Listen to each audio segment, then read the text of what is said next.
ہوا تھا تو یہاں سب کچھ مل جائے تو زوال ہے، چند سال گزرنے کے بعد زوال ہے۔ تو اب اللہ کہہ رہا میں تمہیں ایک اس سے اعلیٰ چیز بتاؤں، انبئکم بخیر من ذالکم، کیا ہے؟ للذین اتقوا عند ربہم جنات تجری من تحتها الانہار خالدین فیہا وازواج مطہرہ ورضوان من اللہ واللہ بصیر بالعباد، کہ اگر مجھ سے دوستی لگا لو نا، تقویٰ کیا ہے؟ اللہ سے دوستی لگانا۔ اور تقویٰ کوئی ایسی آسمانی مخلوق نہیں ہے یا ایسی کوئی مشکل صفت نہیں ہے جو پیدا عام سے عام مسلمان تقوی والا ہو سکتا۔ آگے آئیں گی، میں وہ بتا رہا ہوں، بلکہ پہلے وہ بتا دیتا ہوں کون ہے تقوی والے۔ اللہ جو یہ کہتے ہیں اللہ ہم تیرے اوپر ایمان لائے، یا اللہ ہمارے گناہ معاف فرما، ہمیں جہنم سے نجات عطا فرما۔ اور تقوی والے کون ہوتے ہیں؟ جو صبر کرتے ہیں، جو سچ بولتے ہیں، جو عبادت کرتے ہیں، جو خرچ کرتے ہیں، اور جو تہجد پڑھتے ہیں۔ لو یہ 4-5 باتیں ہیں، یہ کر لو تو آپ تقوی والے ہو۔ تو اس پر ملنے والا کیا ہے؟ جنات تجری من تحتها الانہار۔ انسان جب سے پیدا ہوا ہے اور جب سے پروان چڑھ رہا ہے اور نسل در نسل آئیڈیل لائف کی تلاش میں، 18ویں صدی میں جب سائنس نے ایک دم آنکھیں کھولی اور انسان نے کائناتی علم دریافت کیے، تو ایک شور اٹھا کہ اب خدا کوئی نہیں ہے، اللہ کوئی نہیں ہے، یہ سارا سسٹمیٹک سسٹم ہے۔ تو ہم نے مادی طاقتوں کا راستہ دیکھ لیا ہے، ہمیں کسی خدائی جنت کی ضرورت نہیں، ہم دنیا کو جنت بنا دیں گے۔ یہ 18ویں صدی میں بہت انکار، اللہ کے انکار کی بہت ہوا چلی۔ پھر انسانی علم خود یہاں تک پہنچا کہ نہیں، اللہ کے انکار کے بغیر کائنات کا کوئی نہ سر ہے نہ پیر ہے، نہ توجیہ ہو سکتی ہے، نہ کوئی اس کے کسی سوال کا جواب ہو سکتا ہے، لہذا ایک خالق ضرور ہے جس نے اس کائنات کو پیدا کیا ہے۔ تو انسان، اچھا ایک بات پہلے میں جو میڈیکل سائنس کہتی ہے کہ انسان اپنے ذہن میں کبھی بھی ناممکن کی تمنا نہیں کر سکتا۔ آپ کو کسی ان پڑھ سے ان پڑھ، ایک چھوٹی سی مثال، کدی 2 تے 2 5 ہو جان، کسی کو یہ تمنا کرتے دیکھا کدی 2 تے 2 5 ہو جان؟ ایک چھوٹی سی مثال عام فہم دی ہے، اس کو پھیلا دو۔ انسان کا کمپیوٹر ناممکن کو نہ سوچتا ہے نہ تمنا کرتا ہے، اندر وہ چیز جاتی نہیں، ناممکن کی تمنا نہیں پیدا ہوتی۔ پھر یہ زندگی کیوں چاہتا ہے؟ یہ کیوں چاہتا ہے موت نہ آئے، موت نہ آئے، موت نہ آئے؟ یہ کیوں چاہتا ہے جبکہ ناممکن کی تمنا اندر نہیں پیدا ہوتی؟ یہ مستقل صحت کیوں مانگتا ہے، لمبی عمر کیوں مانگتا ہے، ہر وقت کی جوانی کیوں مانگتا ہے، ہر وقت کی خوشی کیوں مانگتا ہے، جبکہ یہ ساری چیزیں ناممکن ہیں۔ اس جہان میں ہر وقت کوئی خوش نہیں رہ سکتا، ہر وقت کوئی صحت مند نہیں رہ سکتا، مستقل کوئی زندہ نہیں رہ سکتا۔ پھر یہ ساری خواہشیں جو ابھرتی ہیں یہ بھی بتلاتی ہیں کہ کوئی جہان ایسا چھپا ہوا ہے جہاں زندگی ہے، موت نہیں، آئیڈیل لائف ہے اور کوئی دکھڑا نہیں۔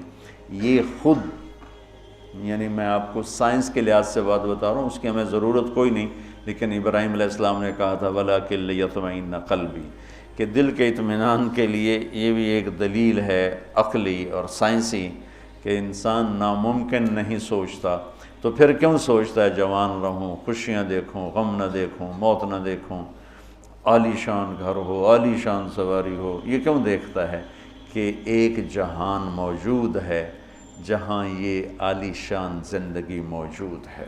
وہ کہاں ہے؟ عند ربہم، وہ اللہ کے پاس۔ جنت کہاں ہے؟ 7ویں آسمان اس کی بیس ہے، 7واں آسمان، اور 7ویں آسمان سے بنتی ہے اور یوں اوپر جاتی ہے۔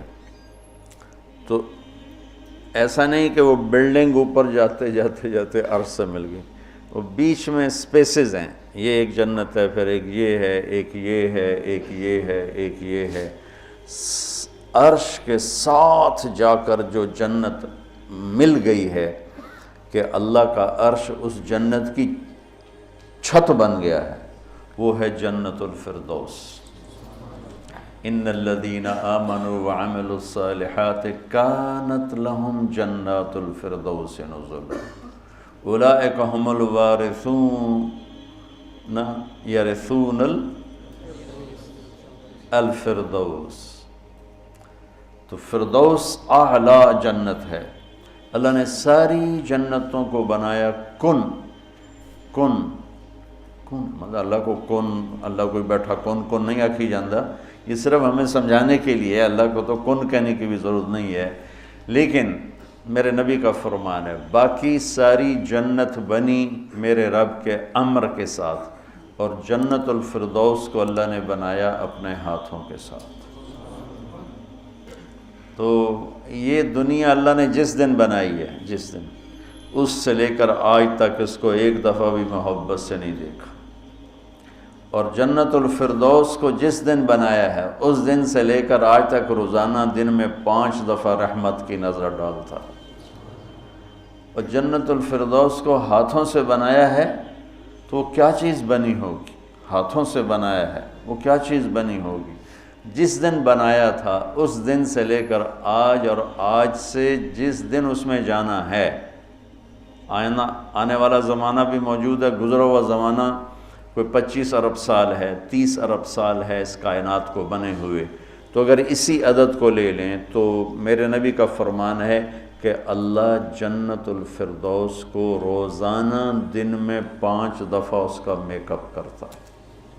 پہلے سے 5 دفعہ جس چیز کا میک اپ ہو وہ کیا چیز بنے گی؟ اچھا یہ تو دنیا ہے نا، چھوٹی چیز ہے، اس کا تو زیادہ میک اپ ہو نہیں، اس مسجد کا ہم میک اپ شروع کریں تو یہ چھوٹا سا حال ہے، سال 2 سال 3 سال میں ہم دنیا کے تارے توڑ کے لے آئیں، تو بھی چند سال کے بعد کوئی جگہ ہی نہیں ہوگی بھی اب کہاں کیا چیز رکھیں۔ میں اس پہ حیران ہوتا ہوں، ایک لڑکی دلہن بن رہی ہے نا، تو وہ پارلر پہ اسے 1 گھنٹہ 2 3 4 5 6 7 8 لگا دو، اس کے بعد وہ کیا کریں گے؟ منہ ایڈا سارا، تو اب اس کے اوپر پورا ڈبہ تو نہیں ڈال دیں گے پاؤڈر کا، یا ساری سرخی اس کے منہ پہ مل دیں گے، تو وہ تو بھوتنی بن جائے گی بجائے دلہن بن۔ تو ایک لڑکی ہے، ایک لڑکا ہے، ایک گھر ہے، اس کی ڈیزائننگ ہے، اس کا میک اپ ہے، کسی کو چند گھنٹے لگیں گے، کسی کو چند سال لگیں گے، اور پھر ختم، کہ بس اس سے زیادہ نہیں ہو سکتا ہے۔ لیکن میں جب بھی سوچتا ہوں میں گم ہو جاتا ہوں، حیرت میں گم ہو جاتا ہوں کہ اللہ نے جنت الفردوس کی ہر چیز، تم نوجوان بیٹھو، حور ہی کہہ دیتا ہوں، جنت کی حور کو اللہ نے پیدا کیا امر کن، باقی جنتیں، اور جنت الفردوس کی حور کو پیدا کیا اپنے ہاتھوں سے پیدا کیا۔ تو کن اور حادثے کا کتنا فرق ہے۔ پھر جس دن پیدا کیا تھا اس دن سے لے کر آج کتنے سال ہو چکے ہیں؟ 30 ارب سال سے روزانہ پہلے سے 5 گنا زیادہ اللہ اسے خوبصورت کر دیتا۔ تو کیا کرتا ہے؟ اور اس کے اندر میک اپ کو قبول کرنے کی کتنی کیپیسٹی ہے، کتنی طاقت ہے کہ وہ روزانہ پہلے سے 5 گنا زیادہ خوبصورت ہوئی جا رہی ہے۔ اس کی ایک چارپائی لے لو، ایک کرسی لے لو، ایک پتا لے لو، ایک تنکا لے لو، ایک مور لے لو، ایک کبوتر لے لو، ایک پانی کا دریا لے لو، شراب کا جام لے لو، سراہی لے لو، بستر لے لو، پردہ لے لو، پلنگ لے لو، گھوڑا لے لو، کوئی چیز جنت کی لے لو، ہرن لے لو، مور لے لو، کوئی چیز، ہر چیز کو اللہ پہلے سے 5 گنا زیادہ حسین۔ آج 5 دفعہ مکمل ہو گیا، کل آئے گا پھر 5 دفعہ پہلے سے زیادہ حسین۔ 30 ارب سال سے جس چیز کا میک اپ ہو رہا ہو اور آئندہ زمانوں میں بھی اس کا ہونا ہی ہے، اور میک اپ کرنے والا بھی اللہ ہو تو وہ کیا چیز بنی گی، کیا چیز ہو؟ اور دنیا کو جنت بنا بھی لو تو موت کا کیا کرو؟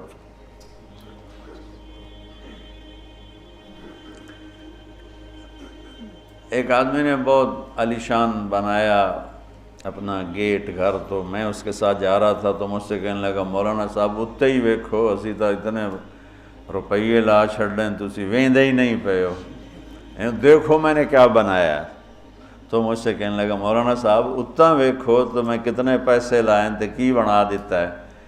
تو میرے بولنے سے نا پہلے خود ہی بول پیا، پر مصیبت ہے مر جاونا ہے چھڑ جاونا، ساتھ ہی پر مصیبت ہے مر جاونا ہے چھڑ جاونا۔ میں کہا بھائی ہوں دس، تو آپ ہی دس دیتا ہے، میں ویکھ کی کرنا؟ تو کیا علاج کرنا؟ نوشیروان کے پوتے خسرو پرویز نے محل بنایا 11,000 پلر پر، 11,000 ستونوں پر محل بنایا، اور 10 سال نہیں رہ سکا اس میں، اور وہ محل زیر و زبر ہو گیا۔ کیسر نے شکست دی اور محل کو آگ لگا تھی۔ عبد الرحمن ناصر اموی بادشاہ نے اسپین میں محل بنایا 4,316 پلر اور برج، اور 25 سال صرف اس میں رہا، اور جا کے اسی قبر میں گر گیا جس قبر میں غریب جا کے گرتا ہے۔ آج اس محل کے کھنڈر میں دیکھ کر آیا ہوں قرطبہ میں کہ کیا وہ شان و شوکت 300 ہجری میں بننا شروع ہوا، اور 1,000 خچر سامان ڈھونے کے لیے، اور 10,000 مزدور مستری راج اس پہ کام کرنے کے لیے، چونکہ اس مینول کام تھا سارا، مشینی کام تو تھا نہیں، اور پوری دنیا سے سونا چاندی ہیرے لائے گئے، اور مختلف جگہ پہ پارے کے تالاب بنائے گئے سورج کی گردش کو سامنے رکھ کر، کہ پارا چونکہ ٹکتا نہیں، یوں یوں کرتا ہے تو سورج کی شعائیں اس پر پڑتی، اور جب وہ پارا ڈانس کرتا تو شعا بھی ڈانس کرتے ہی اوپر جا کے محل پہ پڑتی، تو پورا محل یوں رقص کرتا ہوا نظر آتا تھا، یوں سارا محل جھومتا نظر آتا تھا۔ اتنا اس اللہ کے نیک بندے نے تباہ کیا پیسہ قوم کا، اور ٹوٹل 25 سال، اب 350 میں وہ مر گیا، اور اس کی سوانے میں لکھا ہے 50 سال میں نے حکومت کی اور ہر دشمن کو زیر کیا، لیکن میں نے اپنی خوشی کے دن گنے 50 سال میں تو صرف 14 دن تھے، صرف 14 دن۔ تو اب اس کا کیا علاج ہے کہ آپ نے سب کچھ بنا لیا، موت کو بھگاؤ؟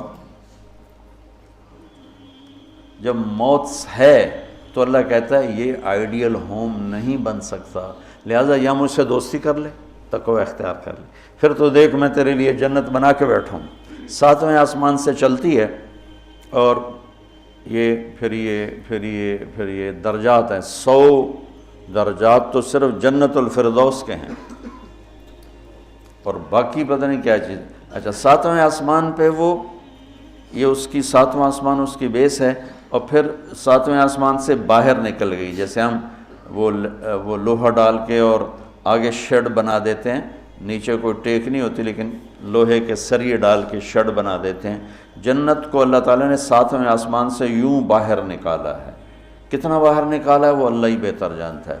پھر اس کو اوپر اٹھایا ہے اور اپنے عرش کو اس کی چھت بنایا ہے۔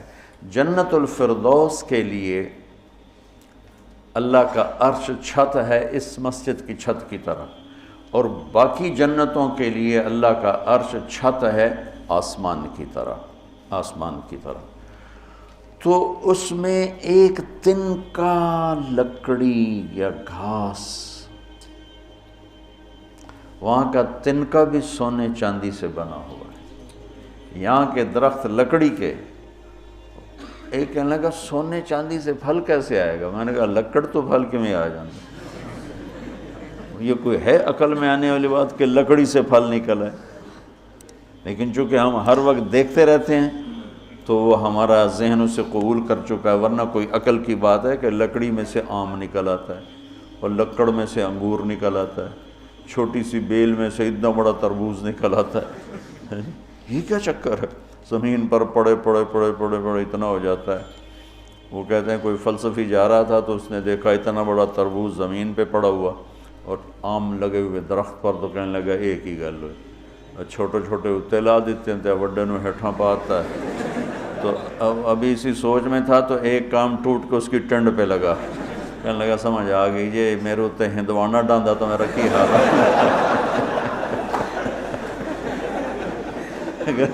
میرے اوپر یہ تربوز گرتا تو میرا کیا حال ہوتا، مجھے سمجھ میں آ گیا۔ تو اللہ نے ادنا ترین چیز جو لگائی ہے جنت میں سونا اور چاندی ہے، زمرد اور یاقوت ہے، ہیرا اور جوہر ہے۔ اور میں نے ملکہ برطانیہ کے محل میں دیکھا، اس کے تاج میں، ان کے محل میں عجائب گھر بنا ہوا تو ان کے تاج میں لگا ہوا تھا کوہ نور، لیکن اب اس کی وہ شان و شوکت نہیں رہی، چونکہ کاٹ کے تاج میں لگایا اور پھر 3 ٹکڑے کر کے آگے ایک پٹی میں رکھا ہوا تھا۔ یہ پورا جب ہیرا تھا تو دیوگری جنوبی ہند کی ایک ریاست تھی، اسے علاء الدین خلجی نے فتح کیا۔ تو جب مال غنیمت کے لیے خزانے کا دروازہ کھولا گیا تو اس میں یہ ہیرا پڑا ہوا تھا۔ تو علاء الدین خلجی کے منہ سے بے ساختہ نکلا کوہ نور، یہ تو نور کا پہاڑ ہے، تو اس سے اس ہیرے کا نام ہی کوہ نور پڑ گیا۔ تو پھر جب انگریزوں نے فتح کیا ہندوستان کو تو پھر ملکہ برطانیہ کے لیے اسے جہاز کے ذریعے سے وہاں لندن پہنچا دیا گیا۔ یہ دنیا کا سب سے بڑا ہیرا تھا، ہو سکتا ہے اب اس سے بڑے ہوں، لیکن جنت کے کسی بھی لباس میں، تاج میں، گلاس میں، سراہی میں، میز پر، کرسی پر، بستر پر، مسیری پر، پلنگ پر، دروازے پر، کھڑکی پر جو موتی ہیرے جڑے ہوئے ہوں گے، اس میں سب سے چھوٹا موتی یا ہیرا یا نیلم یا زمرد یا پکھراج، جو بھی تم نام لے لو جو آج دنیا میں قیمتی پتھر پائے جاتے ہیں، اس کو لا کر یہاں ٹیبل پر رکھ دو، وہ اتنا سارا ہو تو میرے رب کی قسم یہاں سے آسمان تک روشنی پھیل جائے گی اور خوشبو پھیل جائے گی، خوشبو پھیل جائے گی۔ تو اللہ تعالیٰ کہہ رہا ہے تم مجھ سے صلح تو کرو، مجھ سے یاری لگاؤ، تو میں نے آئیڈیل ہوم تمہارے لیے بنایا ہوا ہے۔ ایک نوجوان کہنے لگا اللہ حوروں کا لالچ کیوں دیتا ہے؟ میں نے کہا زنا سے روکنے کے لیے، کیونکہ لوگ شادی کر کے بھی زنا نہیں چھوڑتے ہیں، اور اللہ معاشرے کو پاک دامن دیکھنا چاہتا ہے۔ جس معاشرے میں زنا پھیل جاتا ہے وہ معاشرہ برباد ہو جاتا ہے۔ تو اللہ چاہتا ہے کہ ہر مرد عورت پاک دامن زندگی گزارے، اس لیے نے نکاح کا راستہ رکھا، اور پھر مرد کی شہوت کو روکنے کے لیے وعدہ کیا تو یہاں صبر کر، حلال کام کر، تو آجا میرے پاس، میں نے تیرے لیے تیری اس خواہش کا سامان تیار کر کے رکھا ہوا ہے کہ یہاں کا مادہ مٹی ہے، وہاں کا مادہ مشک و عنبر ہے، وہاں کی گھاس زعفران کی ہے، یہاں زعفران اتنا سا ملتا ہے اور لاکھوں روپے کا کلو ملتا ہے، اور وہاں پوری میدان میں جو گھاس ہے وہ زعفرانی ہے، اور گھر کی ایک اینٹ موتی کی ہے، ایک اینٹ زمرد کی ہے، ایک یاقوت کی ہے، ایک زمرد کی ہے، ایک سونے کی ہے، ایک چاندی کی ہے، بیچ میں مشک کا گارا ہے اور زعفران کی گھاس ہے، اور اللہ کا عرش اس کی چھت بنایا گیا ہے، اور وہ اندر بیٹھو تو باہر نظر آتا ہے، باہر بیٹھو تو اندر نظر آتا ہے۔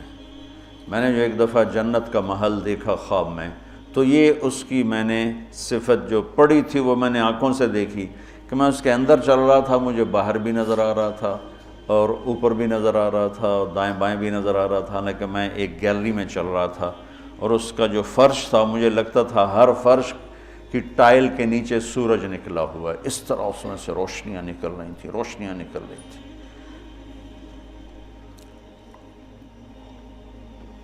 میں حور کو بیان کرتا ہوں جو ابن القیم نے لکھا ہے، لیکن جو میں نے دیکھی ہے وہ میں بیان نہیں کر سکتا، میں اب بھی دیکھ رہا ہوں،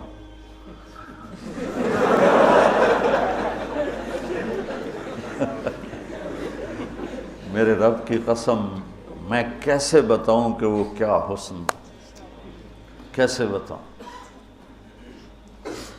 یقین مانو میں کتنا جنت کو بولتا ہوں، اور میں جنت کے حوروں کو بولتا ہوں جو لکھا ہوا ہے، لیکن جو اللہ نے مجھے دکھایا وہ میرے پاس نہ لفظ ہے، اس کی مسکراہٹ ہوئے اگر وہ دنیا میں ہوتی تو میں تو ویسے مری فوت ہی ہو جاتا۔ اس لیے میرے نبی کا فرمان ہے کہ لولا ان اللہ قضا لأہل الجنت الا يموتوا لماتوا من حسنها وجمالها، اللہ نے جنت کی لڑکی کو ایسا حسن و جمال دیا ہے، اگر موت مرنا گئی ہوتی تو اس کو دیکھ کے آنکھیں برداشت نہ کرتی، کلیجے پھٹ جاتے، مر جاتے۔ تو یہاں کی عورتوں کے لیے بھی بشارت ہے کہ ایمان والی نیک صالح پاک دامن عورت جنت کی اس حور سے 70,000 گنا زیادہ خوبصورت ہوگی۔ 70,000 گنا کا مطلب ہوتا ہے لا محدود۔ ایک دفعہ حضرت ام سلمہ نے پوچھا یا رسول اللہ نساء الدنیا افضل ام نساء الجنہ، دنیا کی عورتیں افضل ہیں یا جنت کی عورتیں؟ آپ نے فرمایا بل نساء الدنیا، ام سلمہ دنیا کی عورت۔ تو انہوں نے کہا یا رسول اللہ وہ کیسے؟ یعنی ہم تو مٹی سے بنی ہیں اور گندگیوں میں بھری ہیں، اور وہ تو مشک عنبر زعفران کافور سے بنی ہیں، پاک پاکیزہ ہیں۔ تو آپ نے فرمایا ام سلمہ بصلاتہن وصیامہن وعبادتہن للہ عز وجل، ام سلمہ یہ ان دنیا کی عورت نماز پڑھتی ہے، روزہ رکھتی ہے، اللہ کی بندگی کرتی ہے، اس وجہ سے البس اللہ وجوہہن النور، اللہ ان کے چہروں پہ اپنا نور ڈالے گا، وَأَجْسَادَهُنَّ الْحَرِيرُ، اور ان کے جسم کو ریشمی لباس سے سجائے گا، وَأَمْشَاطُهُنَّ الذَّهَبُ، اور ان کی کنگھیاں سونے کی بنائے گا، وَمَجَامِرُهُنَّ الْأُلُوِّ، یہ میں نہیں دکھاتا یہ جو عود ہے الوف، یہ پڑھن ایسا میں بیچارہ ماٹھا عود ہے، وہ تو جنت کا عود ہوگا، مجامر۔ کوئی دینا کوئی چیز پکڑنے کے لیے، یہ ٹیشو پیپر دے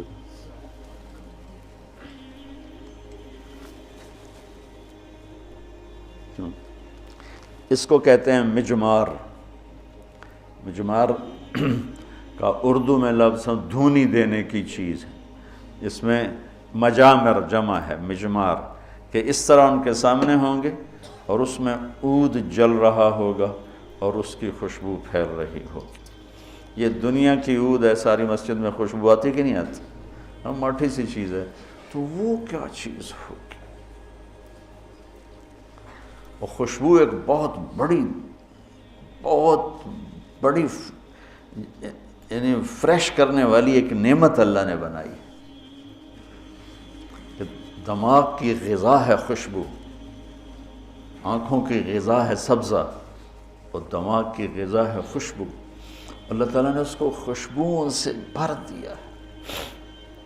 عرفہا لہم کا ایک ترجمہ ہے کہ جنت کو اللہ تعالیٰ ان کے لیے خوشبودار بنا رہا ہے، عرف خوشبودار بنانا۔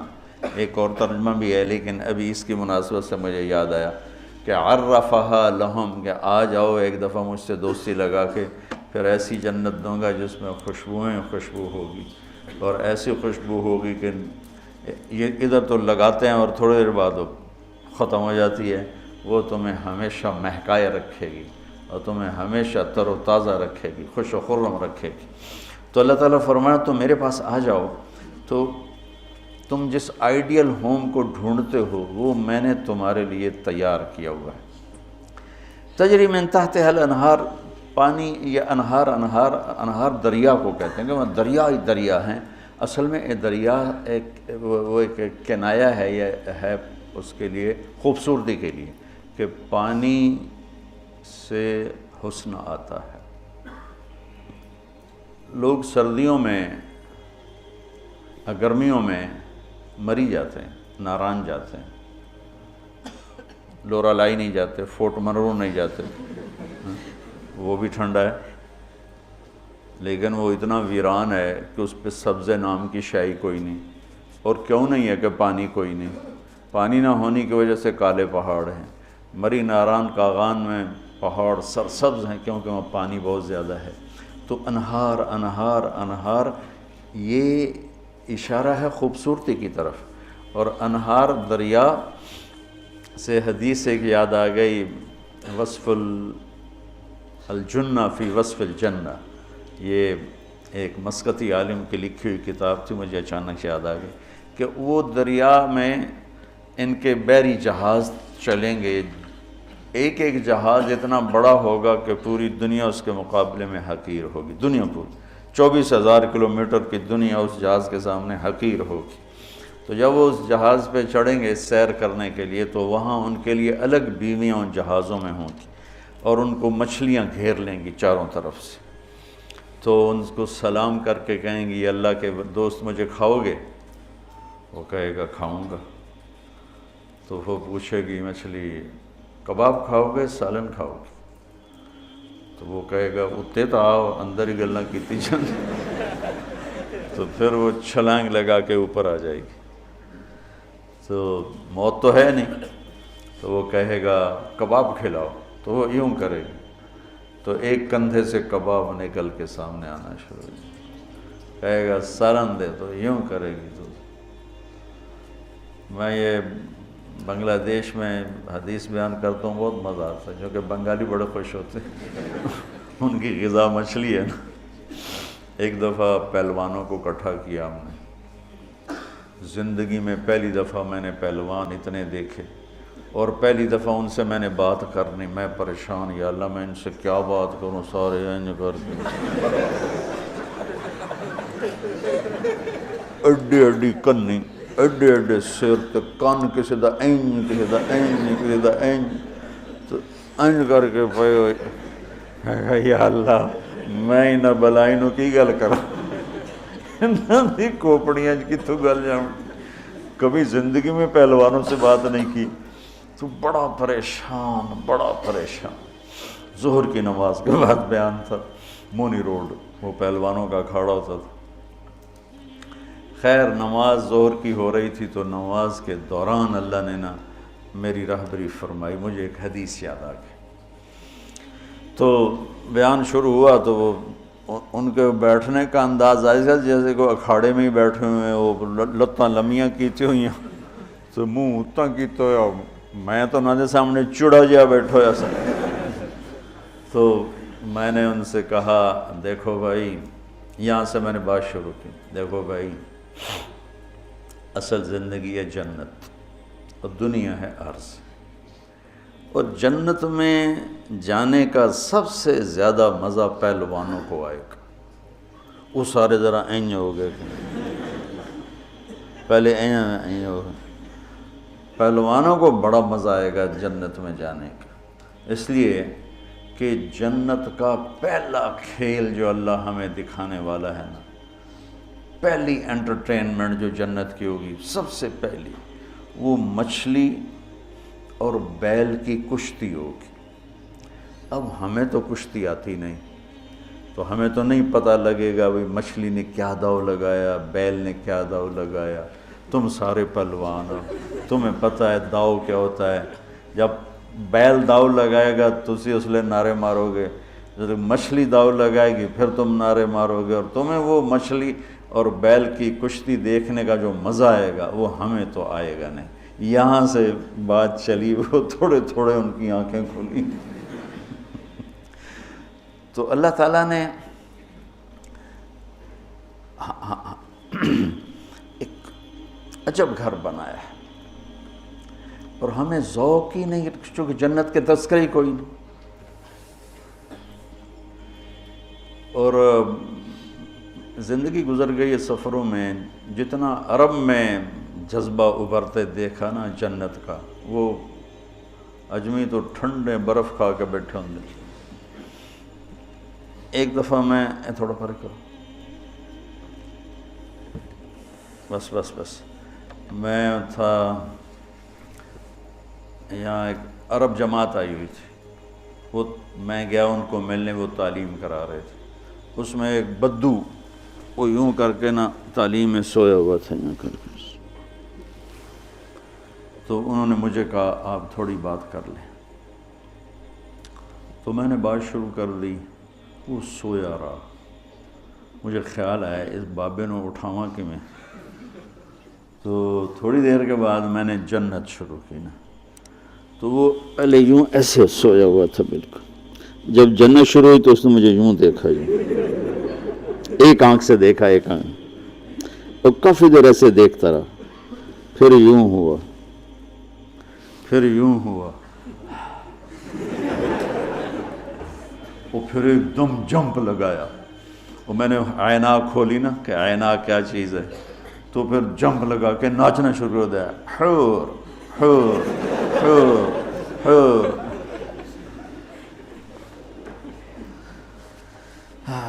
تو میرا رب کہتا ہے دوستی لگا لے، گھر تیار ہے، یہاں سونے چاندی کا گھر بھی چھوڑ کے ہی تو جاؤ گے نا، اور وہاں وہ گھر بنایا ہے جسے چھوڑو گے نہیں، ہمیشہ رہو۔